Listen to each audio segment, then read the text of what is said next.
నెల్లూరు జిల్లా బుచ్చిరెడ్డిపాలెం ఏవో శ్రీహరి హత్య కేసులో ట్విస్ట్.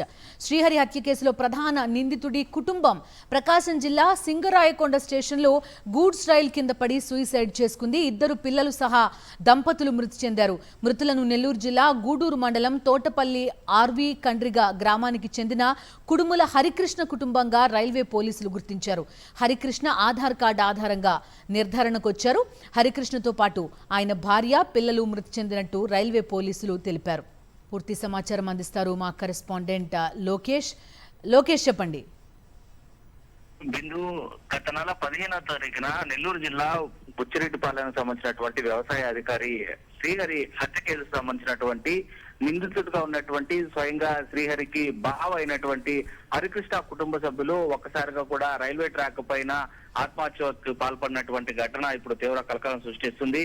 గత నెల 15వ తారీఖున శ్రీహరి వ్యవసాయ అధికారిగా బుచ్చిరెడ్డి మండలంలో పనిచేస్తున్నారు. ఆయన అనుమానాస్పదంగా మృతి చెంది తన భార్యకి భర్త శవాన్ని అప్పచెప్పేటువంటి క్రమంలో భార్య అనుమానం వ్యక్తం చేసినప్పటికీ కూడా స్వయాన అన్న కావడంతో కూడా ఆమెను బెదిరించి ఇటు పోలీస్ కేసు కూడా లేకుండా పోలీసుల యొక్క సహకారంతో కూడా దాన్ని ఆత్మహత్యగా కూడా చిత్రీకరించి దహన క్రియలు కూడా వ్యవసాయ అధికారి శ్రీహరి మృతదేహానికి కూడా కొనసాగించినటువంటి పరిస్థితి ఉంది హరికృష్ణ. అయితే తదనంతరం దాదాపు 20 రోజుల అనంతరం కూడా తన భర్త మృతిపై తనకు అనేక అనుమానాలు ఉన్నాయి. ఇటు తనను బెదిరించి ఇది ఆత్మహత్యగా చిత్రీకరించారు అని చెప్పి కూడా ఎస్పీ ఆఫీస్ ని ఆశ్రయించింది మృతుడు శ్రీహరికి సంబంధించినటువంటి భార్య లావణ్య.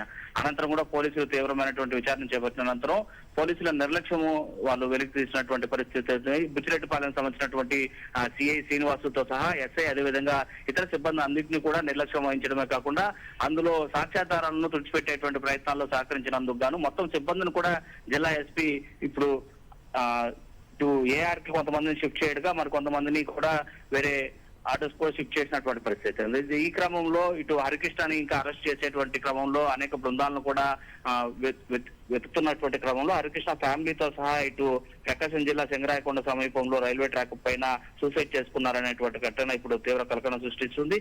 హరికృష్ణ ఎక్కడ పోలీసులు అరెస్ట్ చేస్తారో, తనకు ఎక్కడ అవమానంగా ఫీల్ అవుతారనేది ఆత్మహత్య చేసుకున్నారో లేక మరే కారణాలు ఉన్నాయనేది మాత్రం ఇంకా పోలీసుల విచారణలో తేలాల్సి ఉంది. Right Lokesh, thank you. మరిన్ని అప్డేట్స్ కోసం ఛానల్ ను సబ్స్క్రైబ్ చేయండి. నోటిఫికేషన్స్ కోసం బెల్ ఐకాన్ పై క్లిక్ చేయండి.